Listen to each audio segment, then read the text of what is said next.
What's up, everybody? Brett Mix here for Monday night, October the 16th, 2023, and it's the season premiere of Monday Night Raw from Oklahoma City, Oklahoma. This is Macho Madness. Macho Wrestling 101. Hit like and subscribe if you're interested in joining the channel or subscribing to the channel. I put out wrestling videos every day on classic wrestling mostly, even though I do follow Raw, SmackDown, and live pay-per-view with reviews of the same night, just like this Raw review is.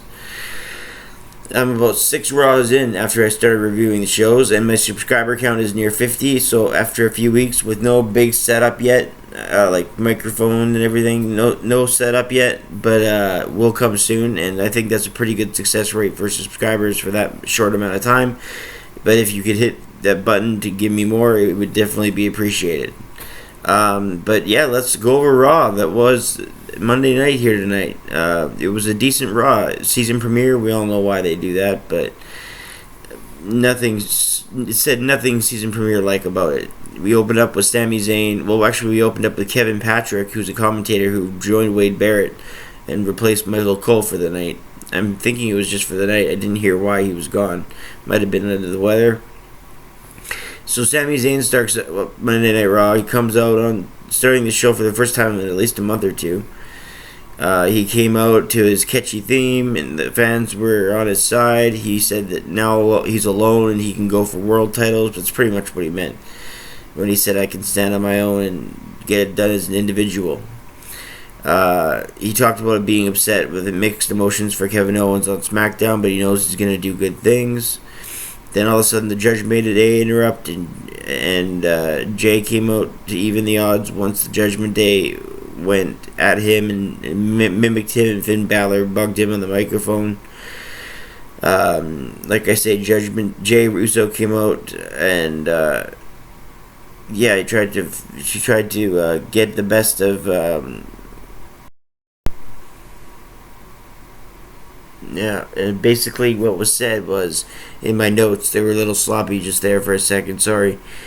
Basically, Ripley said that they usually recruit the lost back to watching wrestling.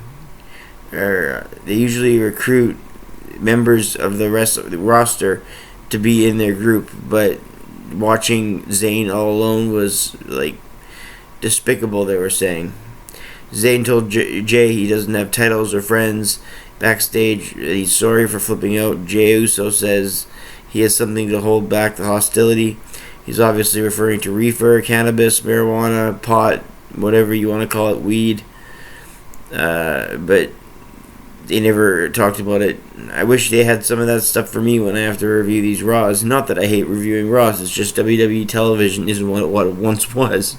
So some of that stuff might be able to get through Raws and SmackDowns in certain weeks. Not saying this week was a bad week just yet, but it's, you see wrestlers saying these things, and then you just think about it yourself, and you're like, yeah, that sounds nice right now.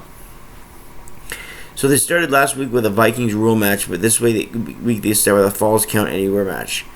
Trying to beat football, obviously. That's my thing. Football. Ricochet and Shinsuke, they went everywhere. They went to the gorilla position up the stage. They went back through the stage, up the ramp. They went into the crowd. They dove off. Ricochet dove off the flippin' entrance way and did a 450 splash. Ricochet just went to hell here with blah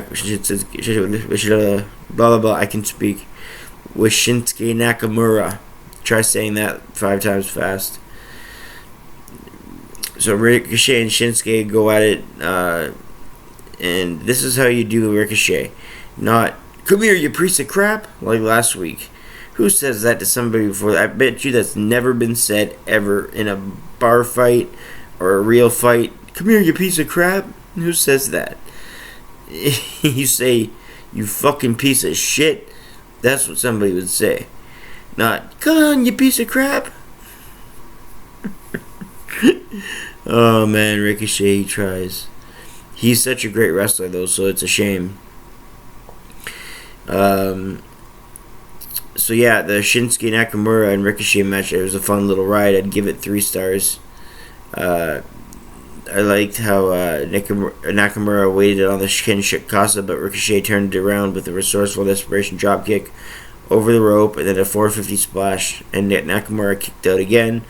Both guys bowed to the corner, and then shoved Ricochet through the table, and then Shinkasa ringside, and that gave Nakamura the victory around the 10-minute mark, not concluding commercials. So yeah, 3 stars for that fun little ride.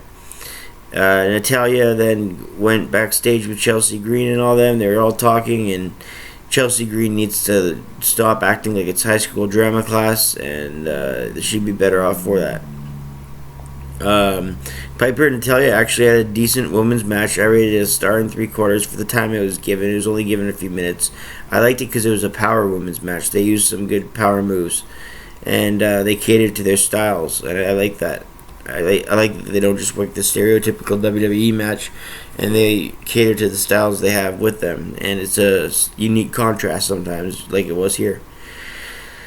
Unfortunately, it didn't go long enough to gain any traction, but that's also fortunately too, because I don't think Natty and Piper are two ladies in this day and age that want to see given 10 minutes or something like that on TV.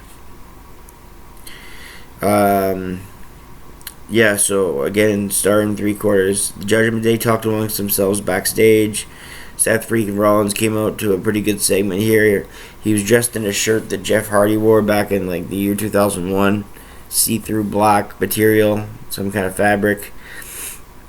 Nonetheless, the fans sing his song. They show him last week how McIntyre blocked the Judgment Day from a cash-in. Rollins gave us that history lesson that we don't need because we all just saw the video package of what happened last week. Anyway, he says it in the microphone anyway, even though he just showed on the Titantron what happened. This started to get to be an epic promo with Drew McIntyre came out because he really played at the personal insecurities both men did. Rollins got called out for reinventing himself 53 times. Monday Night Rollins, The Architect, Seth freaking Rollins, Monday Night Rollins, The Architect, The Shield Seth Rollins, The Messiah Seth Rollins. There's so many Seth Rollins versions that the Authority Seth Rollins. There's been a few different ones. I'm forgetting too. So McIntyre hit him low blow, but then talked about how he won the world title in a small building where there's no one, and how if it wouldn't be for the bloodline, and then Seth cuts him off and says, "Enough about the bloodline. It's ad nauseum." He didn't say that, but that's what he meant. And so they both hit each other with good. It makes their crown jewel match more intriguing. I'll say that. Kaiser and Gargano go at it. Small Gargano chants. Let's go Gargano. Or Let's Johnny Wrestling was the chant against Big Kaiser from Imperium. Solid match here. I gave it 2 stars and 3/4. It was better than I thought, but it was about 7 minutes long, including commercials. A lot of outside interference in that match. Imperium there is victorious. Ludwig Kaiser was, thanks to his partner Vinci. Good match for sure.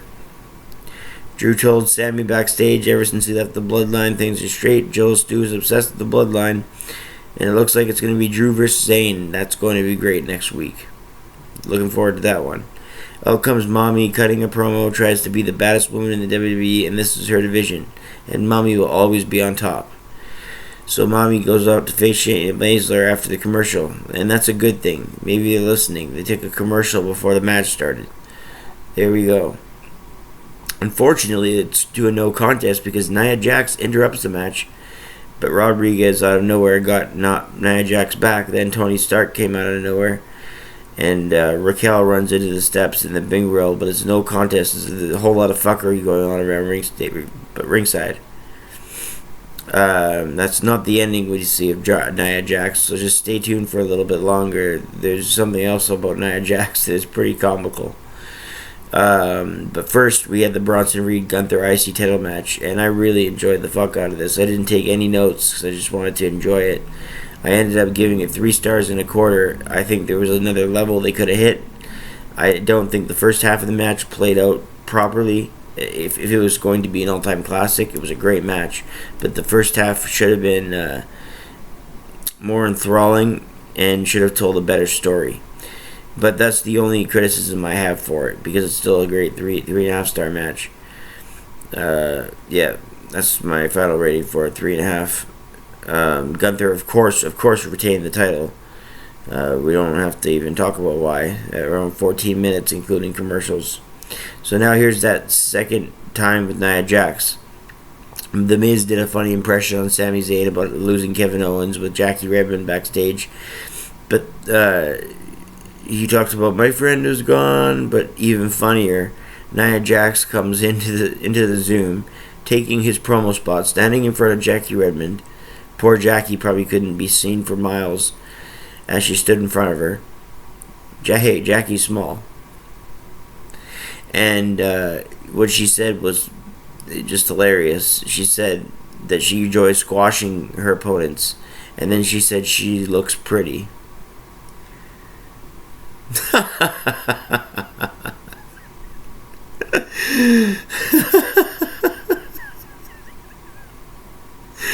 Oh, I'm sorry. Nia Jax said that she's pretty to the millions of people watching Raw in front of Jackie Redmond. Nia Jax says she's pretty. Oh my god. I don't know why. Are you fucking serious? Seriously. Oh my god. I had to give JD a shout like that right there. JD from New York always goes, are you fucking serious? I had to say that there. Alright, good god. I needed a laugh tonight. Yeah, Nia, I can't speak any more of that, or else it'd just be bad. Anyway, we should be in for a good TV main event. I also went into this match taking no notes, but I got a few here. Basically, a lot of involvement from the outside of the Judgment Day. Dirty Dom a lot. Sami Zayn even came out brawling with Dom, making sure everything went smoothly, and Priest hit a razor's edge to Rhodes through the table. Jey Usos hit a suicide dive to the floor. Balor hits a sling blade, and Jey Uso is down. He looked for the coup de grace, but Jey moved and then hit a spear on Balor and then went up. Then Priest got speared. Then Jey got super kicked by JImmy USO. JImmy USO came out of nowhere to kick him in the chin, his brother. Then Balor with the coup de grace, the new tag team champions of the Judgment Day. So, in about 15 minutes with commercials, the Judgment Day wins their tag titles right back after Fastlane, dropping them to main event Jey Uso and the American Nightmare Cody Rhodes. So now we got the tag team titles back in the Judgment Day. Just like Dom, he lost his title, and then all of a sudden he gets it right back. The Judgment Day lost their tag titles, they get it right back. Why did we switch either one? Is there an answer, WWE? Anyway, I rate that tag match 3 stars. The whole Raw gets a 6.5 out of 10. That's Raw, everybody, from October 16th, 2023 in Oklahoma City on the season premiere for 23-24 of WWE Monday Night Raw. I'm Brett Mix, and that's my opinion. That's my review. If you'd like to listen to more and see more, please hit like and subscribe. It would mean the world to me. And that is all, folks. Thanks for watching, and good night. I'm Brett Mix, and I'm out.